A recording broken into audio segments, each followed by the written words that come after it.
अगर मेरे लोग होंगे तो मैं माफ़ी मांगूंगा, उनको सज़ा मिलनी चाहिए।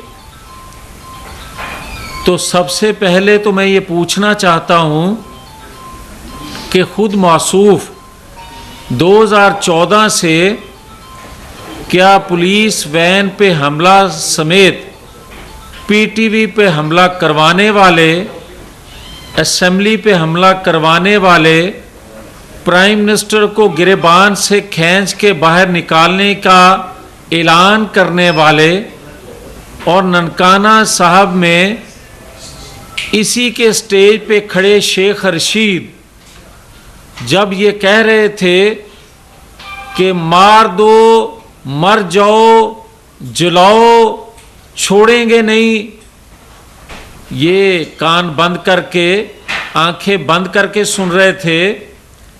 और क्या जो फुटेज का आज जिक्र कर रहे हैं बताना पसंद फरमाएंगे कि हसन नियाजी, यास्मीन राशिद, हमाद अजहर, वो शहरयार अफरीदी, शानदाना गुलजार, आलिया हमजा और इसी जैसे बेशुमार नाम ले सकता हूं, अलीमा खान के बारे में क्या ख्याल है?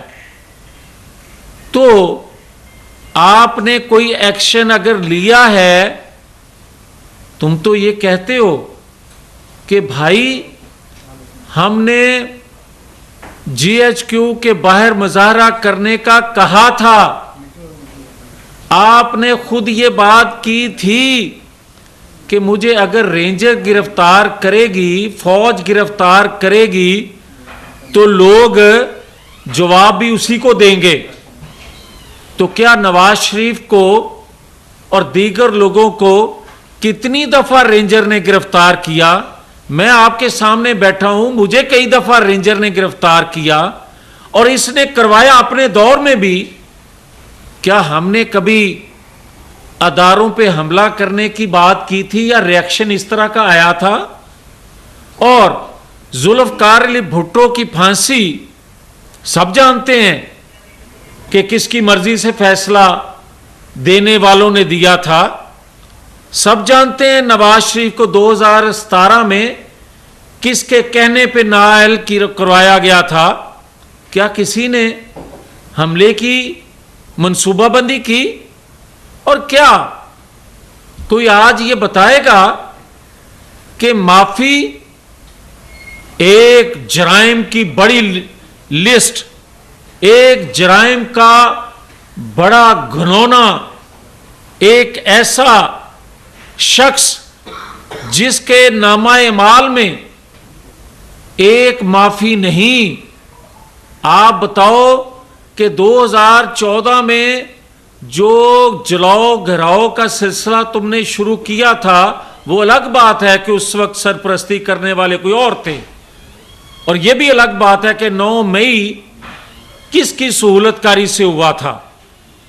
और यह भी एक हकीकत है कि जस्टिस साकिब निसार से जस्टिस खोसा हो, एजाजुल एहसन हो या जस्टिस बंदयाल साहब तक जो सहूलतकारी मैसर रही, और एक जर्नल काबुल में चाय के कप को जो नुमाइशी तौर पे पेश कर रहे थे, क्या वो सहूलतकारी खत्म हो गई? और क्या कोई बताना पसंद करेगा जो कहता है कि मैं माफी मांग लूंगा? ओ भाई, ये तो बताएं कि क्या जब आप पीटीवी पर, नेशनल असेंबली पर, प्राइम मिनिस्टर हाउस पर जब आप हमला कर रहे थे, करवा रहे थे, उसकी माफी मांगोगे, या थर्ड अंपायर की उंगली खड़ी करने की जो बार बार गर्दान करते थे उस पे माफी मांगोगे? इस पे माफी मांगोगे कि आपने आईएमएफ को जो खत लिखवाए, आप इस पे माफी मांगोगे कि जो आपको लेकर आए, जिन्होंने आपको इक्तदार का मनसब दिया, और फिर आपने उन्हीं को मीर जाफर सादक कहा, आप उस पे माफी मांगोगे? आप इस पे माफी मांगोगे कि आपने 9-10 मई को जो कुछ किया, या इस पे माफी मांगोगे जो आप कह रहे हो कि जनाब मैंने तो ज़मान पार्क में सिर्फ पेट्रोल बम इस्तेमाल किए? क्या ज़मान पार्क अफगानिस्तान का हिस्सा है या वहां है? और क्या आप कहते हो कि मैंने पेट्रोल बम सिर्फ ज़मान पार्क में इस्तेमाल किया? पीटीआई के मरकजी सदर परवेज इलाही को जब गिरफ्तार करने गए तो क्या उसने पेट्रोल बम का इस्तेमाल नहीं किया? जो भी पीटीआई में शामिल हो जाए या सदर बना दिया जाए, वो पेट्रोल बम का इस्तेमाल करना उस पर लाजम है और उसको ये हक हासिल है क्योंकि तरगीब आपने दी। और मुझे कोई बताए कि क्या 1 साल जो तुम मनसूबाबंदी करते रहे ज़मान पार्क में बैठ के, जो मोर्चा बंद हो के आप वहां दहशत गर्दों को ट्रेनिंग तरबियत देते रहे, और क्या आप इस पे माफी मांगोगे जो आपने 6000 दहशतगर्द छोड़े और आज खैबर पख्तूनख्वा फिर दहशतगर्दी के जद में है? आपको कोई माफी इस बात पे दे कि आपने मईशत और माशरत दोनों पाकिस्तान की बर्बाद कर दी? आज 2 वक्त की रोटी खाने को हम तरस रहे हैं और तुम कह रहे हो कि मैं माफी मांग लूंगा। मुझे ये बताएं कि गैस बिजली के बिल जो हैं हमारी पहुंच से दूर हैं, लोग खुदकशियां कर रहे हैं, हकीकत है। और यह हकीकत है कि लोग अपने बच्चों का, अपने भाइयों का, अपनी बीवी का कत्ल कर रहे हैं कि बिजली के बिल नहीं दे सकते। क्या इस हाल को पहुंचाने वाले, आईएमएफ से मुआहदे तोड़ने की पादाश में पाकिस्तान को इस हालत तक पहुंचाने वाले माफी मांग के क्या मैं गैस बिजली के बिल देने की पोजीशन में आ जाऊंगा? तेरी माफी से, तेरी माफी से मुझे रोजगार मिल जाएगा, तेरी माफी से मुझे 2 वक्त की रोटी मिल जाएगी? नहीं। तो फिर मुझे ये बताए कि जो आज बांग्लादेश के साथ मुमासलत पाकिस्तान के हालात की कर रहा है, वहां जो जलाओ घिराओ तोड़ फोड़ कत्लो गारत हुई, वो दरअसल इसकी ज़हनी सोच अप्रोच है कि ये कैसी सोच रखता है। वहां तो बांग्लादेश में गैर मुल्की मुदाखलत को रोकने के लिए वहां के लोगों ने कुर्बानी दी, वहां तो मुक्ति बानी मौजूद थी, मगर यहां गैर मुल्की कुव्वतों को मुदाखलत की मौसूफ दावत दे रहा है, गैर मुल्की कुव्वतों को दावत दे रहा है कि पाकिस्तान के अंदर आके मुदाखलत करें। ये करारदादें कहां से पास होती हैं और क्यों होती हैं? फिर मुझे कोई ये बताए कि भाई यहां तो मुक्ति बानी नहीं है, तो वो काम आपने 6000 जो दहशतगर्द तरबियत याफ्ता छोड़े, आपकी मंसूबाबंदी है कि उनसे मुक्ति बानी का काम पाकिस्तान के अंदर लिया जाए।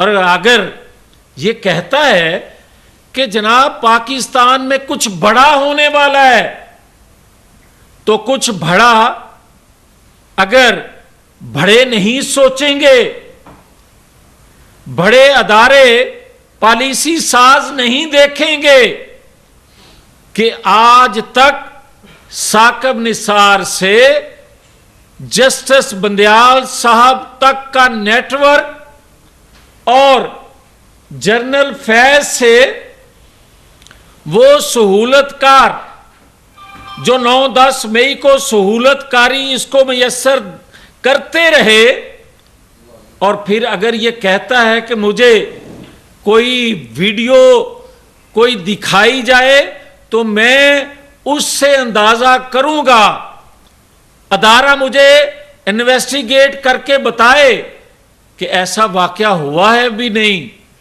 तो फिर मुझे बताएं कि 9-10 मई के बाद अदारे ने अपने जर्नल से मेजर तक के खिलाफ जो एक्शन लिया सहूलतकारी के सबूत आने पे, क्या वो गलत एक्शन था? और इसके बाद भी अगर किसी सबूत की जरूरत है तो फिर मुझे बताएं कि अगर आज जो फौजी अदालतें हैं उस पे स्टे है, क्या पाकिस्तान के आईन कानून के मुताबिक फौजी अदालतों में दहशत गर्दों के ट्रायल नहीं होते रहे? और आज अगर 9-10 मई को पाकिस्तान की ईंट से ईंट बजाने वालों के खिलाफ फौजी अदालतों में या पाकिस्तान के खिलाफ मंसूबाबंदी करने वाले मास्टरमाइंड जो हैं या पाकिस्तान के अंदर मुदाखलत करने की दावत देने वाले जो जहन हैं, अगर आप उनको पाकिस्तान दुश्मन लोगों की तरह, दहशत गर्दों की तरह उन अदालतों में ट्रीट नहीं करना चाहते, नहीं होने देना चाहते, तो भाई सुप्रीम कोर्ट को, आज की सुप्रीम कोर्ट को चाहिए एक फैसला दे दे कि फौजी अदालतों में ये ट्रायल हो सकते हैं या नहीं हो सकते। क्योंकि 1 साल गुजर गया और आज 1 साल के बाद उस सोच को परवान चढ़ाया जा रहा है कि 9-10 मई हुआ है या नहीं हुआ। अगर ये फैसला 1 साल पहले हो जाता, स्टे ना होता, तो फिर आज किसी को ये कहने की जुर्रत ना होती कि जनाब 9-10 मई हुआ है या नहीं हुआ। या मुझे वीडियो दिखाएं, मुझे बताएं कि कब हमला हुआ, तो फिर बात सीधी सी है कि पाकिस्तान के अंदर आज जो दहशतगर्दी फिर से करने की मंसूबाबंदी की जा रही है और ये अंदिया दिया जा रहा है कि पाकिस्तान में कोई बड़ा वाकया हो सकता है, उसकी वजह सिर्फ और सिर्फ ये है कि वो जस्टिस साकिब निसार का और जनरल फैज का नेटवर्क टूटा नहीं है। और अगर वो नेटवर्क टूटा होता तो आज इसको ये बात कहने की जुर्रत ना होती। रहनुमा मुस्लिम लीग नून मियां जावेद लतीफ न्यूज़ कॉन्फ्रेंस कर रहे थे। उन्होंने कहा कि धरनों की पैदावार ने कौमी इदारों पर हमला किया। 9 मई को पीटीआई के कारकुनों ने कौमी अमलाक को निशाना बनाया। गैर मशरूत